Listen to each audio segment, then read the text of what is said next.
ಈ ಕೆಲವೊಂದು ಊಸರುವಳ್ಳಿಗಳಿರ್ತವೆ, ಸಂಬಂಧಿಕರು ಅನ್ನೋ ಬಣ್ಣ ಹಾಕ್ಕೊಂಡು ಜೀವನದಲ್ಲಿ ಯಾವತ್ತೂ ಅಣ್ಣನೇ ಆಗಲಿ, ತಮ್ಮನೇ ಆಗಲಿ, ಅಕ್ಕನೇ ಆಗಲಿ, ಯಾವುದೇ ನಾಯಿಗಳ ಹತ್ರನೂ ನೀವು ಯಾವ ವಿಷಯನೂ ಶೇರ್ ಮಾಡ್ಕೋಬೇಡಿ. ಶೇರ್ ಮಾಡ್ಕೊಳ್ಳೋದಿರಲಿ, ಇಂಟೆ ಕೊಡಬೇಡಿ ಈ ಥರ ಒಂದು ವಿಷಯ ಇದೆ ಅಂತ.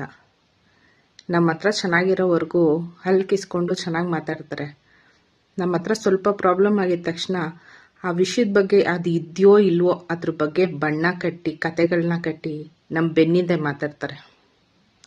ಒಬ್ಬಪ್ಪನಿಗೆ ಹುಟ್ಟಿದ್ರೆ ಮುಂದೆಗಡೆ ಬಂದು ನೀನು ಸರಿ ಇಲ್ಲ ಅಂತ ಹೇಳೋನು ಯಾವನಾದರೂ ಯಾವಳಾದರೂ ಇದ್ದಾರಾ? ಯಾರೂ ಇಲ್ಲ. ಎಲ್ಲ ನಾಯಿಗಳು ಬೆನ್ನಿಂದೆ ಮಾತಾಡ್ತಾರೆ. ಯಾಕೆ ಹೇಳಿ? ಧೈರ್ಯ ಇಲ್ಲ. ಮುಂದೆ ಬಂದು ಹೇಳಿದ್ರೆ ಉತ್ತರ ಕೊಡ್ತೀವಲ್ಲ, ಅದಕ್ಕೆ ಯಾರೂ ಮುಂದೆ ಬಂದು ಮಾತಾಡೋದಿಲ್ಲ. ಇಂಥ ಊಸರುವಳ್ಳಿಗಳನ್ನ ಎಲ್ಲಿಡ್ಬೇಕು ಅಲ್ಲೇ ಇಡಬೇಕು. ಇವ್ರ ಬುದ್ಧಿ ಏನು ಗೊತ್ತಾ? ಇವ್ರ ಜೀವನ ಪರ್ಯಂತ ಇನ್ನೊಬ್ರು ಕಾಲು ಎಳ್ಕೊಂಡೇ ಇರ್ತಾರೆ.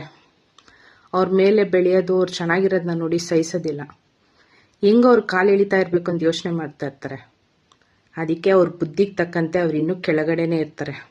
ಎಲ್ಲೇಳಿ? ಕಾಲು ಕೆಳಗಡೆನೇ ಇರ್ತಾರೆ. ಯಾಕಂದರೆ ಅವ್ರಿಗೆ ಕಾಲು ಎಳೆಯೋ ಬುದ್ಧಿ ಜಾಸ್ತಿ ಅಲ್ಲ. ಯಾವತ್ತೂ ದೇವರೇ ಮೇಲೆ ಹೋಗು ಅಂತ ಕಳಿಸಿದ್ರು ಅವ್ರು ಹೋಗಲ್ಲ. ಅವ್ರ ಬುದ್ಧಿಗೆ ತಕ್ಕಂತೆ ಕಾಲು ಕೆಳಗೆ ಇರ್ತಾರೆ. ಅದರಿಂದ ಆ ನಾಯಿಗಳಿಗೆ ಬೇರೆಯವ್ರು ಬೆಳೀತಾ ಇದ್ದರೆ, ಬೇರೆಯವ್ರು ಚೆನ್ನಾಗಿದ್ರೆ ಸಹಿಸೋಕ್ಕಾಗಲ್ಲ. ಅದಕ್ಕೆ ಅವ್ರ ಹೆಸರನ್ನ ಹಾಳು ಮಾಡಬೇಕಲ್ಲ. ಹಾಗಾಗಿ ಅವ್ರು ಸರಿ ಇಲ್ಲ, ಅವ್ರ ಕ್ಯಾರೆಕ್ಟರ್ ಸರಿ ಇಲ್ಲ ಅಂತ ಹೇಳ್ತಾರೆ. ಅದೇನೇ ಒಬ್ಬಪ್ಪನಿಗೆ ಹುಟ್ಟಿದ್ರೆ ಮುಂದೆ ಬಂದು ಹೇಳ್ಬೋದಲ್ಲ, ಯಾಕೆ ಸರಿ ಇಲ್ಲಲ್ಲ, ಧೈರ್ಯವಾಗಿ ಹೇಳ್ಬೋದಲ್ಲ ನೀನು ಸರಿ ಇಲ್ಲ ಅಂತ. ಯಾಕೆ ಹೇಳಲ್ಲ? ಅದಕ್ಕೂ ಧೈರ್ಯ ಬೇಕು. ಇಂಥ ನಾಯಿಗಳು ಎಷ್ಟೇ ಬೊಗಳಿದ್ರೂ ಯಾರೂ ತಲೆ ಕೆಡಿಸ್ಕೊಬಿಡಿ. ಆ ನಾಯಿಗಳದ್ದು ಬೊಗಳೋದಷ್ಟೇ ಕೆಲಸ, ಬೇರೆ ಏನು ಮಾಡೋಕ್ಕಾಗಲ್ಲ.